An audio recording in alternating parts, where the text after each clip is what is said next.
If this would have happened in the first film, it would have derailed me. Mm-hmm. If this would have happened even a year or two before this project, Right. it would have absolutely derailed me. I would have self-destructed immediately and panicked. Mm-hmm. I mean, you pulled the starter out of the game. Mm-hmm. No one talked to me. I walked straight to my trailer, got changed. No one said a word to me. Walked straight to my car.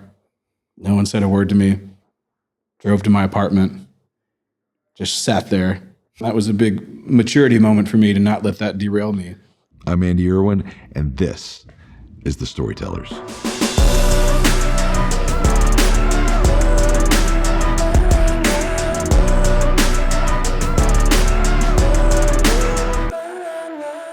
Coming up on this edition of The Storytellers, we get to sit down with the face that you know and the kind of the actor that you might not. And that's John Michael Finley. And just meet the guy that has embodied Bart Millard on the story of the first movie and also as the story continues. We found him on Broadway and from one of my favorite plays of all time, Les Mis. And he has continued an amazing Broadway career, but he comes back for the sequel. And I can't wait for you to hear his personal journey, how he relates to this story, and he gives something special in the new movie, If I Can Only Imagine 2. So would you welcome my guest, John Michael Finley. John Michael Finley, welcome to the Storytellers. Thank you. Yeah, man. Happy to be here. Dude, this is like, it's been surreal because we've like talked about this moment over and over again and getting ready to release the sequel to I Can Only Imagine. It's like, but what I kind of went back to was, you know, when we had decided to do it, I had called you and I invited you to this trip out to Wyoming. And there's this place that I go to all the time called Refuge that just go and unplug. And I called you and I said, let's go talk. And then we started talking about the sequel there. Do you remember, what are your memories of that? I remember specifically, I was sitting at a Broadway show. Yeah. With one of my best friends in the world. Was it Sweeney Todd? It was Sweeney Todd. Sweeney Todd, yeah. It was my co-star from London. Right. That we had done Book of Mormon for 2 years together, a year in New York and a year in London. And I don't know if I've told you this, but it was intermission. You know, like a good theater kid, I turned my phone off, turned my phone back on at intermission. And I think it was a text or a voicemail or something from you. But I had pre-show told my best bud, I said, I need a break, dude. I need a getaway. I need not an escape, but like I need a weekend away or something.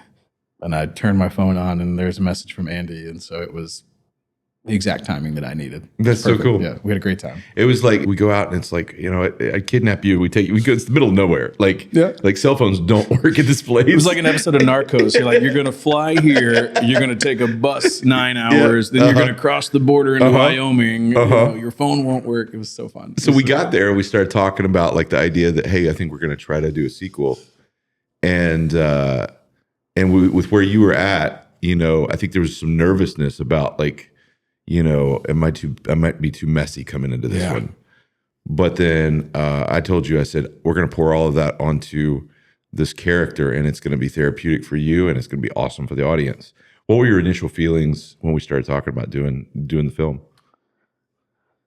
It's not that I felt unworthy, but you used the right word, messy. Like I was in a rough place and wasn't sure what was next for me, wasn't sure what the next project was. Yep. And I think I had concerns, not so much for you guys, but for me. You know, like I trusted you guys and I was excited for whatever script you were going to pump out. But I was in a raw place and I thought either we can use this and run with it or I'm not ready for this. Yeah. You know? Yeah. And we didn't give you much of a choice. I said, you're going to do this or I'm going to kidnap you and then you're going to do this. We'll get to the film itself in a minute. I want to kind of back up and talk just a little bit about your history. And, you know, because, you know, you've come into this film thing kind of through the back door of theater. And so born and raised, you're raised in Arkansas and Missouri. Ozarks. Yeah. Ozarks. Yeah. And you were a preacher's kid. Yeah. Tell me a little bit about your upbringing. I had a great upbringing. You know, I don't think as a kid I realized I was in the heart of the Bible Belt in the Ozarks. You know, it's the only upbringing I knew. But I come from a big family. I have 4 siblings. I'm number 2 in the order. And pretty much my entire childhood, my father was in the ministry. I think he, like a lot of pastors that we know, they a break here, a break there. They're knocked on their butt here. They Right. need some time off. But my dad has always has dedicated his life to the ministry. Right. And that was great for me. So I wasn't in church Sundays and Wednesdays. I loved going to the office with my dad. I loved being at church.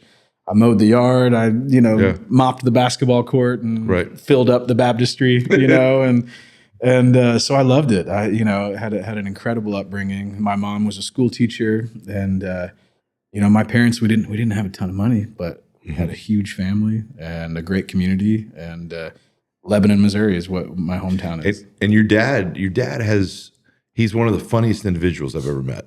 I mean, it's basically the lovability and the physicality of Chris Farley meets the dry humor of Ben Stein. It's Yes. it's just like he deadpan delivers.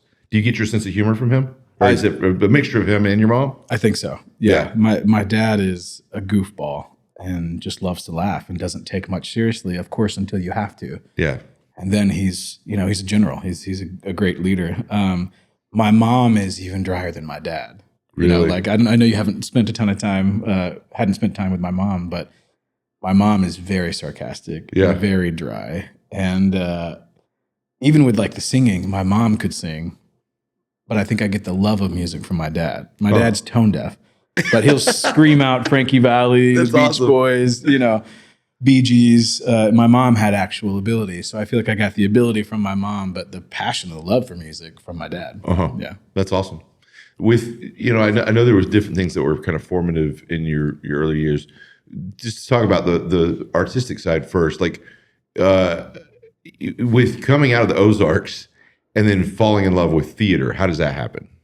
It doesn't really. No, you're like one of one, probably. I'm bushwhacking through the jungle. There's not a paved path. I remember, and I'm not calling this guy out, I had a high school guidance counselor. Yeah. And I remember going to Bob is his first name, and this is what I want to do. Right. I want to go to theater school.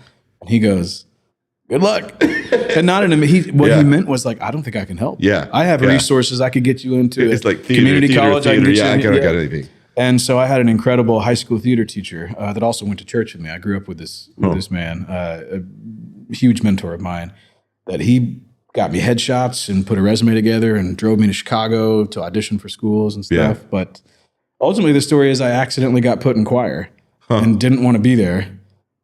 I'm a football player. I'm a baseball player. I'm a wrestler, And I don't think I knew that part. I had an image, Yeah, yeah. And so Bart and I, our stories are not too dissimilar. Yeah. And so I find myself in choir, just sitting there pouting the whole time. Did you know you could sing? No. I knew that I enjoyed singing in the car as we're Right. mowing yards and weed eating and things like that. Sure. But remember after about a week, it was a male choir teacher, which had a huge influence on me. I had my junior high and high school choir directors were men. And I think it was important for me at the time to see a man be so passionate about art and music and the literature of music. And junior high choir teacher took all the guys outside to the hallway. He was pretty frustrated that we weren't participating. And I think I was a bad influence on some of the other guys. And he chewed us out for 5 minutes. I don't remember a thing he said, didn't care. I remember the last thing he said. He said, "And don't forget, guys, as we go back into the room, girls love guys that can sing." You're like, And I said, "I'm sorry, what was that?" Game changer. Put in a little more effort and just fell in love. I didn't realize how difficult it was, how much technique. I was an athlete. And I just fell in love with the craft and the community and the people. And then being in choir, then you got to be in the chorus of the musical. Yeah. So suddenly I find myself little boy number 3 in The Music Man, train passenger, and now I'm in a musical. Right. And I think I grew up with sports and church, and that was new to me, and I just fell in love with it. So for Bart, it was singing in Oklahoma, playing curly. For you, what was the first starring role you had in theater in the moment where you're like, oh, I can actually do this? Eighth grade, and I can tell you right here, it was the last time. It was before insecurity set in. So it was probably my purest performance I've ever given. Yeah. And it was 8th grade. I had done a year in 7th grade being in the chorus, and they said, we want to audition guys for the lead role. The show is called Once Upon a Mattress. What? It's a Princess in the Pea. Okay. Originally Carol Burnett, and then the revival was Sarah Jessica Parker. Okay.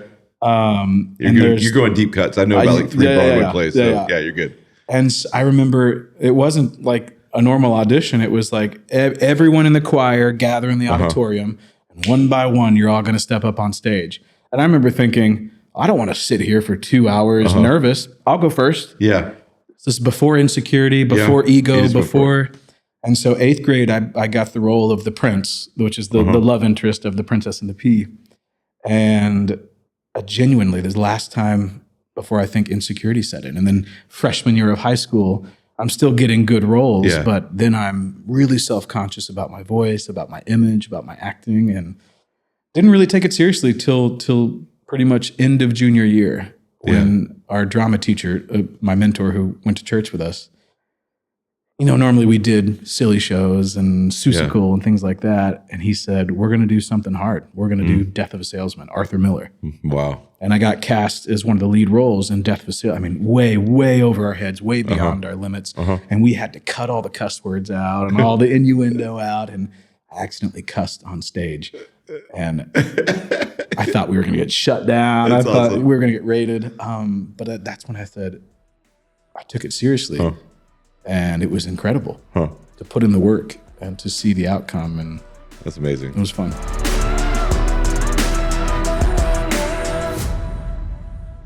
And then on the other shaping side of things, and we don't have to talk about this if you don't want to, but you and your brother are very different. Your brother was military, and he was older, right? Yeah, I'd love to talk about my brother. James. Was his name. James Matthew Finley. He was a specialist in the Army.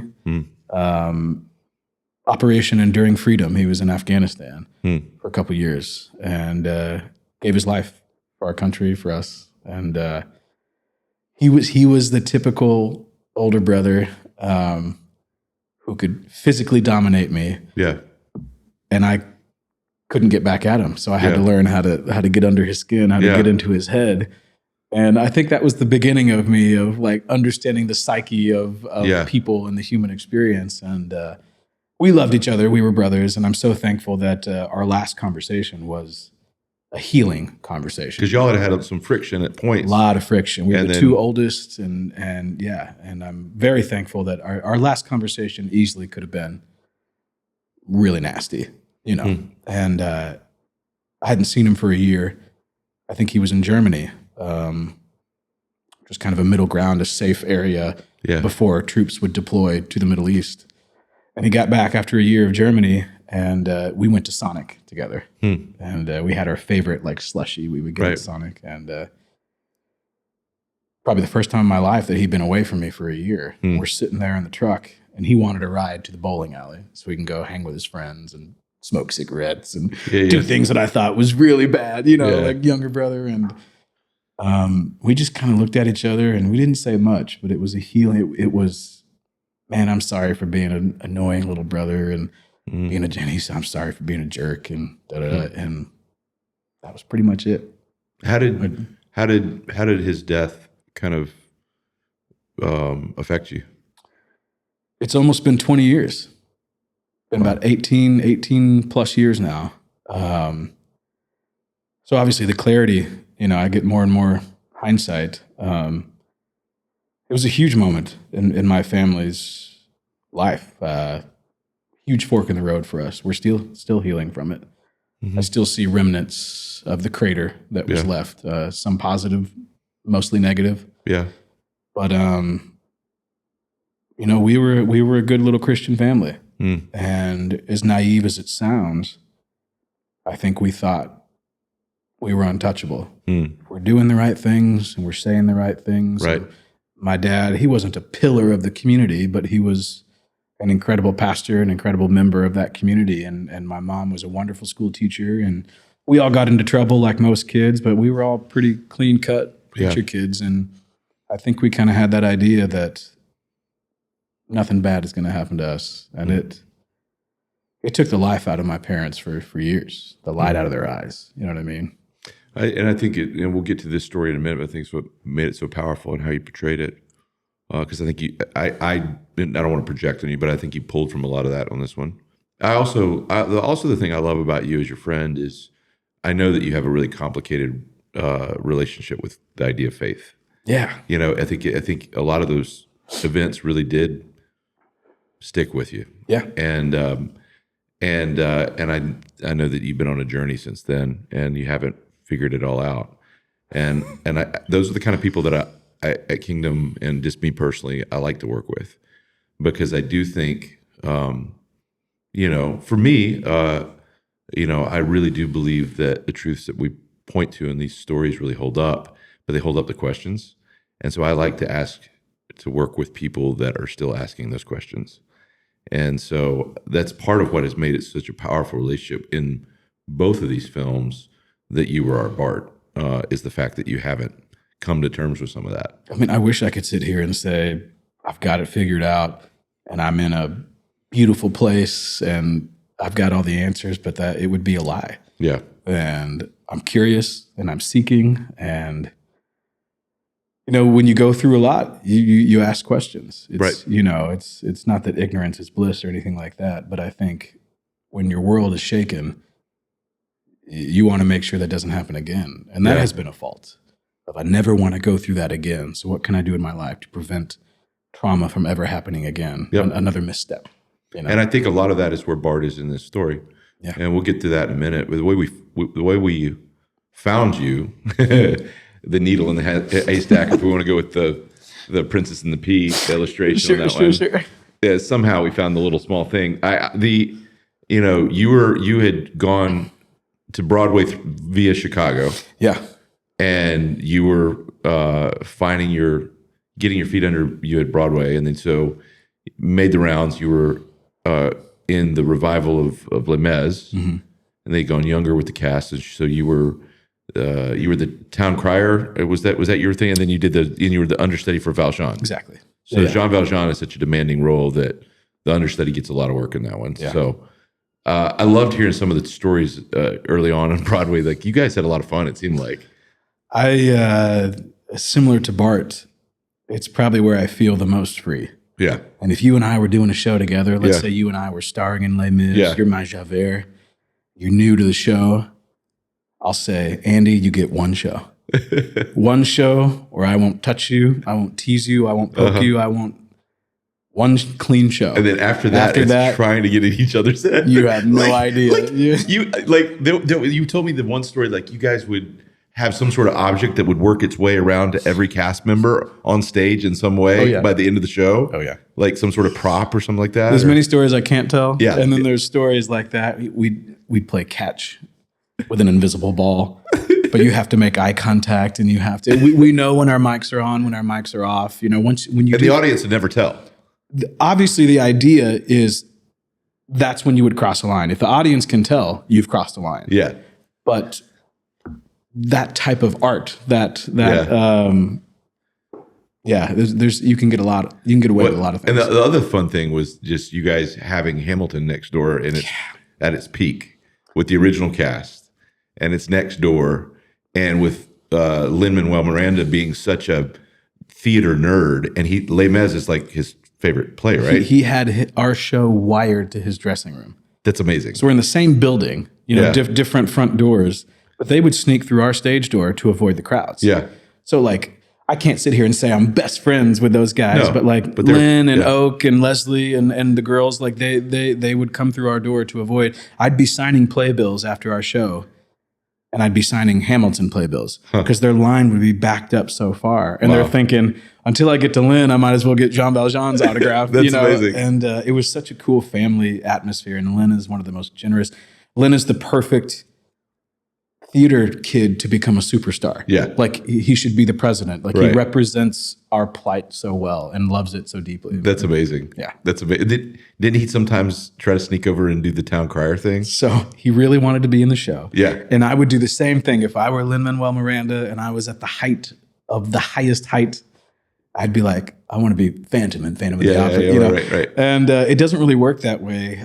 The only time we will bring on non-paid act. You know, we have, it's not Make-A-Wish, but let's, sure. You bring on someone, we'll throw a rag over them and they can be in Les Mis for one song. Yeah. And we don't even put a microphone on them. Right. And they donate money to a good cause. Yeah, sure. But even Lin-Manuel Miranda, like, you can't just come be in Les Mis, you know? And so they finally figured out a way. He would take Sundays off at Hamilton, his one show off. And they said, one of my ensemble parts was called the Loud Hailer, like the town crier. And that's where I'm warning the barricade, we're going to kill you if y'all don't knock it off. Yeah, right. And it's a really cool moment. Those that know Les Mis, like, if you know, you know. No, it's a great moment. And they said, Len's going to come over on Sunday and he's going to do the Loud Hailer, which is done in the basement. Right, on a mic. Yeah, on a special mic. And that was normally my part. And of course, I was happy to step aside. And I've got a great video of Lin coming downstairs. And he crushed it in a very Lin-Manuel fashion. And of course, I leaned in and I was like, so I get to do a scene with Hamilton. He's I'm like, brushing up on my hip hop. Put my ponytail back. He's an incredible person. Once again, such a great representative. He would DJ Broadway bowling. Broadway bowling would happen at midnight after shows on a weeknight. Broadway softball. Hamilton had a team. That's cool. And just a great part of the community. So coming out of all that, that's where we found you. So we started to cast for the first, I can only imagine. I'm a bundle of nerves because, the day that we started writing the script, I think there was a Deadline article that came out that said the music biopic is dead. And I'm like, well, my career's over. Whoops. And so we were looking at a bunch of different people, but we wanted somebody that could do their own singing, somebody that, resembled Bart's physicality, that could kind of have that blue collar kind of feel. And, it's hard to find because we needed, Ozark sensibilities with a great singing voice. And that's hard to find. What was the decision? I'm sorry, I'm not interviewing you, but like, what was the decision to have the actor sing? Bart was in his 40s at the time? I don't know. Maybe it was naivety on our part, but we just wanted the authenticity because the song was the movie. Yeah. And there's something about just when somebody is actually singing the material, they have to make a lot of choices on how the story is told because they're telling a story through a song. And so that's the same thing you do with Broadway. It's like it's not bring them home as far as this being a technical piece of music. It's the emotion of the moment and what you're singing about is the storytelling. Right. And so we wanted that. And, that was hard to find. And we found it was a lot harder to find than we thought. And so I was really depressed because everybody I'd looked at was like, no. You saw people in person in LA? In person in LA and also just, submissions online. So we looked at hundreds. And then Bev Holloway, our casting director, she sent me your audition. And it felt like it was very just slapped together, your audition. It was just like, yeah, sure, I'll do it. Fine. Put it on the camera. Yeah. You're like, I don't know what I'm doing. It'll be fine. And you audition, and it was raw and messy and perfect. And I was like, oh, I want to meet with that guy. And so, I was like, what has he done? And I looked at your resume. It's like, nothing. And nothing. Once Upon a Mattress, 8th grade. Crushed nothing. It. Yeah. And so I was like, so we did a couple of trips to New York to see you on Broadway. And I brought Bart with me, and we flew up to New York to catch the. That was the second time. Right? Yeah, and we did that. And so when we went up, I saw you performing, and when it got to Bring Him Home, and that song is so amazing, and you absolutely killed it. Thanks. And we got to the end of that song. I leaned over to Bart and I was like, "Is this the guy?" He's like, "Well, it's kind of like asking a Ferrari to play a Mustang, but sure." He's like, "Yeah, that voice would be great." And so we did we sat down. We did a test screening in the next door at the hotel, and did a few scenes and just said, "How does this guy take direction?" And the thing about you is you just were so natural that I would give you a couple of notes and your performance just transformed. And I was like, "Oh, this is the dude. We're going to build the movie on this guy." I remember a lot of that. Yeah. Vividly. Yeah. I'm 26, 27 years old, which at the time, of course, I'm like, I'm in my prime. Yeah. Looking back, like, man, I was just a kid and doing Valjean 2 or 3 times a week. Right. I remember being nervous, but also like, what better way to showcase and Valjean is very different than doing a movie as Bart, but like, what better way to showcase what I can do? Backtracking slightly, I remember getting the breakdown for it. And thinking, oh, I love this song. The song is amazing. My parents were visiting New York for the first time ever. Huh. And my parents were not the kind of people that I can be like, hey, meet me here. I have to like escort them to the hotel, escort them to a cab, right. watch the door close. You're texting, you're still breathing. Don't give away your money to anybody. And maybe that's my anxiety. I don't know. But they just like, I went to college in Chicago, but New York's a different animal. And they were coming to see me. Yeah. On my dream come true, be on Broadway. So it was a huge weekend for me. I think I was doing the whole weekend as Valjean. Yeah. Like 2 Saturday, 2 Sunday. And I got the breakdown. And my agent at the time called me and said, don't do this on your phone. Like go to a studio with a professional studio and try to make it look as good as you can, And she even said like hire an acting coach. And so I'm telling you, like Friday evening, I hired an acting coach for 9 a.m. Saturday morning. I didn't know any of this. A 10:30 studio appointment, 10:30 to 11:30. Yeah. And then I had a 2:00 matinee as Valjean. While my parents are in town. Wow. So I stayed in my parents' hotel room on the rollaway bed, got 2 hours of sleep, read the sides, read the script. The song didn't have an issue with. I knew the song by heart. Sure. And that's one of my proudest moments because I thought, I can't do this. But I did it. You know what I mean? Like That's I stayed amazing. up all night, I memorized the sides, and I went to an acting coach I'd never met before at 9 a.m., spent an hour with her to work on film stuff. Amazing. Went to a studio at 10:30, had a 90-minute, 2-hour session at the studio. Wow. Some random stranger was reading sides, and I was like, I need to sing. And they're like, you can't sing here. And I was like, I don't have the option. Wow. They're like, we didn't know you needed to sing. And I was like, it's going to be loud. Let's do one take. Wow. And so like that's the best I could do. I couldn't get to LA on a Monday on a day off to audition in person. And I can't remember what my agent said. I think she said it took several weeks of not hounding Bev, but like, remember the video. And I think Bev finally watched the video. Yep. And I just remember thinking, if anybody finds out the real story behind this song, they're going to lose their minds. Yeah, that's cool. And I didn't think I was going to be cast, but I just thought this is going to be a smash. This is going to hit. That's amazing. It's a beautiful story. I didn't know any of that. Yeah. Like I didn't know what you had to go through. I think, we decided to do the movie together. And the thing I like about you is you're a rebel at heart. You love to stir the pot. You've got 2 modes. You've got like diplomat, Finley. And I don't know which name is associated with which. I don't know if it's like the John and the Finley side of it, like Johnny and Cash. But it's but you've got this one side that's the diplomat. You're very amenable and courteous and want to do the right thing. And a then Boy I get Scout. bored. And then you have this other side of you that's like this. It's like Calvin and Hobbes. It's like Dennis the Menace. It's like you're just a little bit of an anarchist or a emotional terrorist, and you like to stir the pot. So like we go into it. We're filming in. You're number 1 on the call sheet.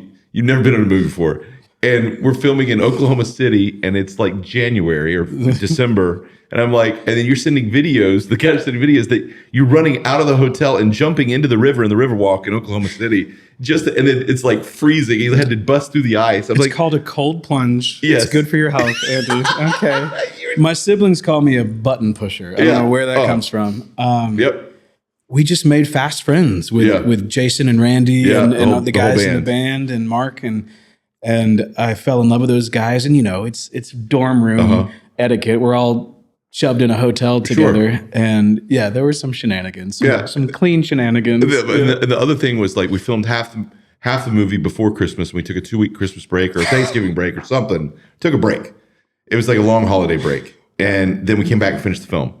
And maybe it's over Thanksgiving or whatever. We had 2 breaks. 2 breaks. Thanksgiving break and a Christmas That's break. right. Yeah. So over Thanksgiving, I'm like, we've already fit all the outfits, and this isn't like a. This is just me saying we can't redo all of the wardrobe.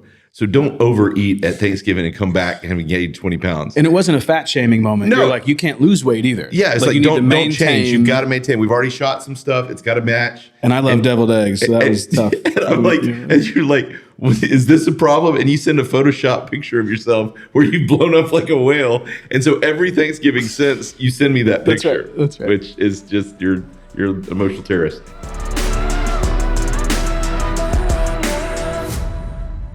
With the first movie, the moment for me where I knew like this was going to work, this is going to be special, was, you know, we brought Dennis Quaid into it late in the game. So he was only in the last 8 days of filming. And we'd already shot the majority of the movie when he came in. And, you know, we didn't have a lot of time to do any kind of rehearsals or anything. So you're meeting him in real time. He's figuring out the character in real time. It's messy. I think I met him on camera. That's incredible. Like, I think we did a scene together, and then after, in between setups, it was, hi, John, hi, Dennis. Wow. But, like, I think I first encountered him in character. That's insane. Laying in the hospital bed with the cast on. That's insane. Yeah. And so you, when we finally it was probably about 3 or 4 days in, we got to the big breakfast table scene where you come back home and confront him. And Dennis had, I think at that point, had fully committed that, I'm in a good movie and I'm going to bring my A game. And so he came in dialed in on that scene. And it's Arthur's turnaround. The change in him has happened. And I think, in my opinion, it's the best performance Dennis Quaid has ever given on camera in that scene. In my opinion, it's one of the best, if not the best. And it was magic. But then my thing was, okay, we've got a great performance and we're going to have a good performance because Finley's going to be solid. But it motivated something in you, and we turned the camera around for your close-ups. And you upped your game by 2 or 3 notches and went toe to toe. And I was like, oh my gosh, this is a special moment. So what was that moment for you? Like when we turned the camera around on you? And I mean, it was the competitiveness in me came out, and not in the negative sense. It was really like, I got to step up to the plate here. Yeah. You know, like Dennis just drilled one into the gap. Yeah. You know what I mean? Glided around the bases right. like a gazelle. I got to do something here. Yeah. And that was the motivation I needed. I love to play ping pong, and I find myself playing at my opponent's level. Yeah. If I play with someone who's poor, I see that in you. I struggle and I'm unfocused. But when someone is locked in, that challenges me to stay. And then you don't know where your ceiling is. Yeah. And so Dennis pushed the right buttons, and you guys pushed the right buttons, and I almost didn't have a choice. That was one where I've seen that in you. I saw it on this one with some of your scenes with Milo. It was like, you know, you play to your opponent's level. I see that in you, and it's accurate. And like, there's moments where you see it, and there's this flicker, this kind of wildness that comes on in your eye, and you're like, okay, my turn, and it's amazing to watch. The first movie was. Changed the game for everything we do. It's like that when that movie came out and did what it did, it was only supposed to do 2 million opening weekend as 17 and holds and just has a run that, is something I don't know if we'll ever experience again, but it was amazing because all the timing was right and everything. And so, years pass. And since then, you've lived a lot of life. You're a dad now. Mm-hmm. You've got a son who's amazing. Yeah. And we come back around and start talking sequel. As you stepped into Bart's shoes in this film, and the amount of time that's passed in real life is in a similar time frame to what's happened in the movie. Stepping into Bart's shoes on this one, what did you relate to? What did you bring to it? And all that you'd gone through, what did you pour into the screen? Everything. It's exactly what I needed, right? I don't think I realized that. I'm starting to now just realize this was exactly what I needed. I was not really in a great place. Yeah. Beautiful, incredible wife and a new baby boy, and struggling, really struggling. I have a great relationship with my dad. I didn't have the same struggles that Bart did, but really trying to figure out fatherhood and parenthood and a career, and struggling with mental health and faith and all those kind of things. And just living in New York City is tough. Right. Just being that close to New York already has its pressures. And when I first read the script,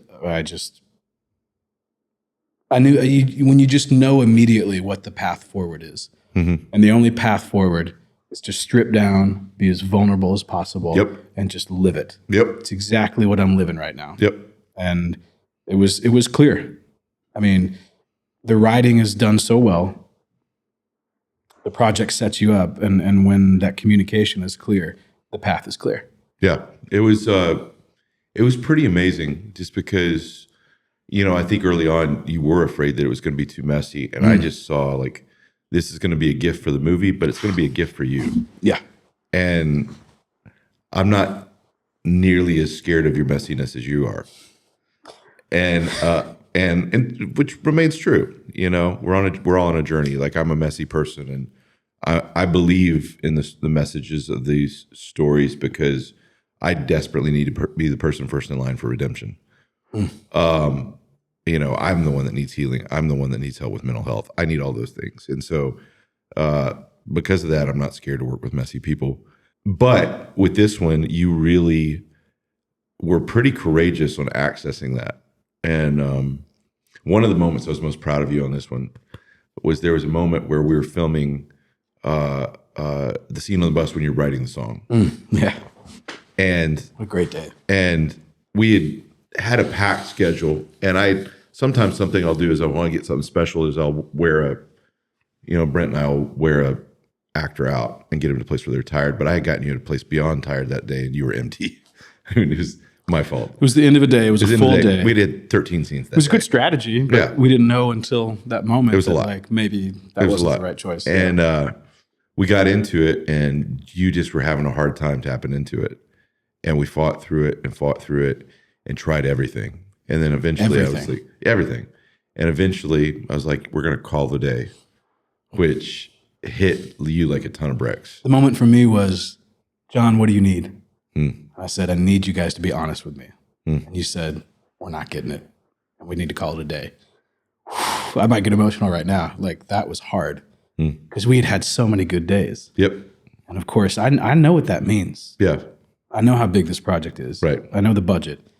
I know how many days we're filming. I know how little time we have. And for me, number one on the call sheet felt like I wasted a day. Now we're behind. Yeah, I mean, that was tough. The hard part for me, because I typically like to be an actor's director that is encouraging. I'm not the type that tries to make everybody uncomfortable. But that night, I knew to get what I needed to out of you, I had to let you sit in it. And so I was like, I just had to be like, I'm not going to rescue him. I'm just going to let him sit in it. I'm going to let him be miserable tonight. I'm going to let him feel all those anger and feelings. And when you came in the next morning, Brent and I sat down with you and said, you're a great actor. Shake yesterday off. We're going to roll cameras. You take whatever time you need to get there. It's there, access it, and you call action. And then you did, and you just broke. About 5 minutes. And it was magic. What I remember about that is probably one of the most proudest moments of my career. If this would have happened in the first film, it would have derailed me. If this would have happened even a year or two before this project, it would have absolutely derailed me. I would have self-destructed immediately and panicked. And I remember talking to the real Tim Timmons the next morning, and Tim is such a great friend, such a great encourager, and he just threw his arm around me. And I said, I'm proud because I didn't let it derail me. You pulled the starter out of the game. No one talked to me. I walked straight to my trailer, got changed. No one said a word to me. Walked straight to my car. No one said a word to me. Drove to my apartment. Just sat there. But didn't let it, but I was like, I have to. I hydrated. And then I woke up the next morning determined, and I walked in, and it felt like, like I made the last out of the game. Bases were loaded. We're down by one, and I popped up to the third baseman. But I get a new chance the next day. It's baseball. It's a new game the next day. And I showed up the next day, knocked it out of the park, or at least proverbially. And that was a big moment for me. That got the train back on the tracks. And that was a big maturity moment for me to not let that derail me. I think there's something powerful that I've learned through a lot of therapy, and I'm learning, is the power of healthy anger. It's like rage is about fear. And people that rage feel out of control because they're afraid of losing something. They're afraid of losing control. And so they rage about it. But anger is about passion of wanting something.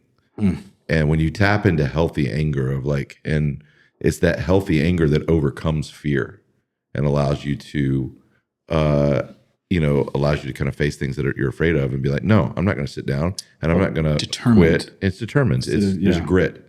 And I saw you get angry that next morning, and you came back and you're like, you weren't pissed. You weren't, spiraling. You're just like, you're angry. You're like, oh, let's do this. I got it. Yeah. And then when you accessed it, you knew you had it. We knew you had it. Everybody was flipping out because it looked great, and it made it a fantastic scene. And I've never been more proud of you as an actor than that moment, because I think you fought hard for it, and it shows up on camera like you feel. And I think there was something about you in that moment that all the things that you've experienced the past several years were pouring into that moment, and it just felt raw. It didn't need words. It was a release. It was a release. I mean, I remember we had a conversation on the phone, and I said, I can get myself in a better place, and I can show up 20 pounds lighter, and probably in a better mental space, and probably in a better emotional space, and it might be a little vanilla. Yeah. Or I can show up as I am right now, out of shape mentally, out of shape physically, out of shape spiritually, out of shape emotionally, but we can get some raw, vulnerable stuff. Yeah. And I got myself a little in shape, but I kind of showed up knowing that there might be some volatility. Right. But we can harness that and use that as best we can. Yeah. Thanks for trusting me with that. Absolutely.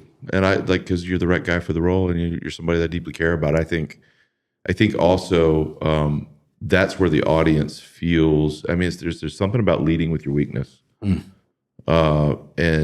it's I mean, like, one of the artists that I love what they're doing right now is Jelly Roll. And it's just because, Jason is his real name. Jason is just like, he's a bit of a hot mess at points, but he's tasted redemption, and he's on a journey, and he's asking a lot of great questions, and he's finding a lot of really fantastic answers, and he's just letting the audience live it with him in real time. And so there was something that you brought to this that I really loved about it. And so I think with seeing the final product, the whole movie is about the idea that you probably been wrestling with since your brother died. Yeah. Of like, God, where are you when the happily ever after breaks? Where are you when things get hard and I can't understand? And the beauty of this story is finding the gratitude in the middle of the messy journey. And I think that's what really connects with people. So I'm excited for people to see your performance in this. As the film kind of gets complete, you finally got a chance to see the cut. Yeah. Like, what were your feelings after seeing it, and what is your hopes for the film and people experiencing it though? I'm super proud of it. Once again, the words vulnerability, rawness, that's kind of what I was aiming for. The goal is not perfection. I think the goal is something truthful and real that people can connect to. I remember having conversations with Milo. It's like, hey, we're going to go hand in hand together with this and tell this story. What's most important here? And I think that vulnerability is most important. So I'm super proud of it. We had a lot of fun too. A lot of serious stuff. But We did. A lot of fun. We laughed a whole lot. Yeah. We're a bunch of idiots. What do you hope the audience is the takeaway that they take from the story? I think the grief is easy. The gratitude is what we need to lock into. There were times on set that I thought, if I have to hear that word one more dang time, I'm going to strangle somebody. Everyone's such a victim of their own situation. And I'm thinking, all these guys, their kids are older and they're more established in their careers, and I'm still struggling in the toddler phase. And boo-hoo, and I just remember thinking, gratitude, what are you talking about? And so this has just been incredibly therapeutic for me, and I love hearing, I lost my older brother, and you guys collectively have filled a gap in my life. And to hear my older brothers talk about fatherhood and marriage and going through the trials and tribulations. I mean, poor Bart, like, the guy's been through a lot, as we all have, and really, really trying to lock into that gratitude. I love it. The grief, easy to find. I love it. Well, one thing that we do to end the show with each guest is we talk about their 5 favorite films, but in this case, make an exception of your I can only imagine one. your 5 favorite Broadway plays of all time. Ooh, yeah. I'd say the top 2 would be my dream roles, which I can't believe I'm sitting here saying that. Like I've already played my dream roles. I'm in a place where I'm like, where do I go now? Yeah. But Valjean and Les Mis, I had the pleasure of doing that over 100 times on Broadway, understudying the role and playing the role. And then Elder Cunningham from Book of Mormon, a very rated R show with a huge heart and a big message, and a role that Josh Gad created, and kind of following in Josh's footsteps. I find myself caught between Valjean and Josh Gad, That's hilarious. Sweeney Todd is another one. I'm a huge Stephen Sondheim fan. Legendary. I could go down rabbit holes about Mr. Sondheim, but a huge legend in my life. Sure. A lot of his shows are, but let's say Sweeney. Sweeney was my senior year thesis. I got to play Sweeney, and my son's godmother, one of my best friends, Sophie, she played the other lead, Mrs. Lovett, and so doing that with her was huge. The show that changed my life is popular right now, was Wicked. I'm not embarrassed to say it. I was a junior in high school. Theater teacher took us all to New York, the drama kids, and there were a lot of guys in the senior class. Matthew Broderick and Nathan Lane were doing The Odd Couple, very, very famous play. And my theater teacher took all the men, all the boys, senior boys, to see The Odd Couple, and left me, the junior, with all the girls and the underclassmen to go see Wicked. And I was like, you got to be kidding me. I was so mad, so left out. And my big brothers, these seniors. And the curtain dropped on Act 1, after, and I was just like, what did I just see? And they were the 2 understudies. Wow. And two beautiful women that I've met and have worked with since. And I've got to tell them, like, your performance was the day that I thought, this is what I want to do. Wow. Or I want to try, at least. Wow. And so I think I got one more left. One more. Yeah. I'm going to give a shout out to the show I closed last year, Swept Away. It ran for 6 weeks on Broadway, and it was one of the most beautiful, nuanced, risky, clever. It was everything that Broadway is supposed to be that film can't be. And it was incredible. And our run got shortened, but Swept Away. 90-minute show. Yeah, you had the burly beard and hair. Because you're like a fisherman, and you're like When I'm not working, I look like a caveman. It's a pirate. Like the first day on set is always like trim everything up. Swept Away was a beautiful show because it's like Broadway's so commercial now, and it was so avant-garde. It was like exactly what we needed. So I love it. Well, John, you're a dear friend, and it's amazing to make art with people that you deeply love. And so I've loved the journey with you. I can't wait for people to see your performance, and thanks, I can only imagine too. It's special. So I love you too, dude. Appreciate you, man. We did it.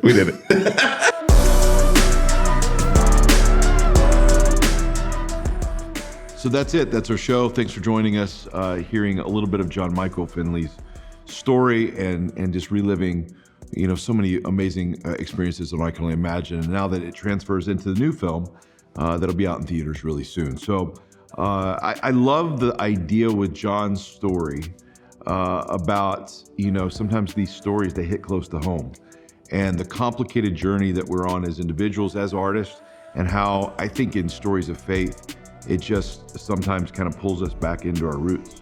And I've loved seeing the journey that Finley has been on, and how he's wrestled with so many things, and how he's fought to try to portray Bart's story with authenticity and integrity. And it comes across in this film. I think, this sequel to Imagine, Finley took the role so much deeper and took it into a place where it was messy, and I think it's going to speak to people where they're at in real life and give them hope even more so than the first movie did. And so just loved being able to hear his journey and his story, and I think you're going to love him in the new film. So that's it. That's our show. We're on a fun journey this season of looking back at the I Can Only Imagine experience from the first film to the sequel, and you're going to meet some really new people that you don't know, and then go back and revisit some people that you love. And I can't wait to tell more stories. So stay tuned for the next edition of the Storytellers. The Storytellers is a Kingdom Story Company production. It is produced by Nick Carey and Beecher Proch with production assistance from Ben and Justin Bailey. Our executive producers are Brandon Gregory and Joshua Walsh.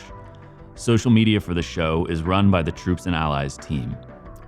Our music is Twisted Rooster by Tommy Prophet. Special thanks to our entire team at Kingdom Story Company. To make sure you never miss out on any of our exciting guests, subscribe to the Storytellers on YouTube at Kingdom Story Company or wherever you listen to podcasts.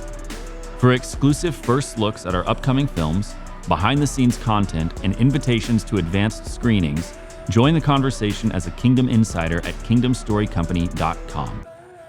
As always, thanks for joining Andrew Erwin and his friends on The Storytellers.